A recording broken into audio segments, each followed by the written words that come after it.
గోకుల్యూలం 1 hour 43 minutes run టైమ్తో 2023లో మలయాళంలో release అయిన ఈ ఫ్యాంటసీ థ్రిల్లర్ ఇప్పుడు తెలుగులో ఈటీవీ విన్లో స్ట్రీమింగ్ అవుతుంది.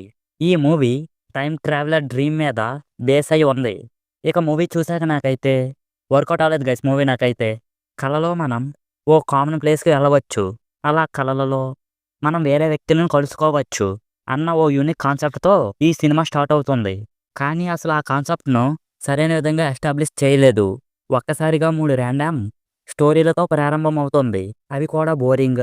ఎవరి స్టోరీ ఏం జరుగుతుందో అన్న కన్ఫ్యూజన్లో మిగిలిపోతుంది. నిజం చెప్పాలంటే నేను చాలా ఓపిక్గా చూశాను, కానీ సెకండ్ హాఫ్లో అయితే అసలు క్లారిటీయే లేదని చెప్పాలి.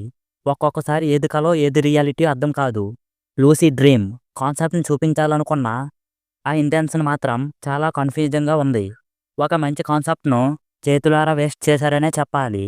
ఇక మూవీలో పాజిటివ్స్: హీరో పర్ఫార్మెన్స్ బాగుంది, సినిమాటోగ్రఫీ చాలా హై క్లాస్గా ఉంది, కళల ప్రపంచాన్ని చూపించిన విధానం విజువల్లీ ఇంప్రెస్ చేసిందనే చెప్పాలి. మూవీలో తీసుకున్న కాన్సెప్ట్ అయితే చాలా యూనిక్గా అనిపించింది. ఇక నెగిటివ్స్: చెప్పాలనుకున్న స్టోరీ క్లారిటీగా చెప్పలేకపోవటం, సెకండ్ హాఫ్లో చాలా మిక్స్డ్ అండ్ మిస్ ఫీలింగ్ అయితే వచ్చింది. మూవీలో కాన్సెప్ట్ అర్థం కాక చాలామందికి మూవీలో కాన్సెప్ట్ అర్థం కాకపోవచ్చు. ఇవి మూవీకి మైనస్గా చెప్పవచ్చు.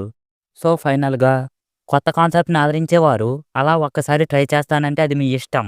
మీలో ఎవరైనా మూవీ చూసి ఉంటే మీకు మూవీ ఎలా అనిపించిందో మాతో కామెంట్స్లో షేర్ చేసుకోండి.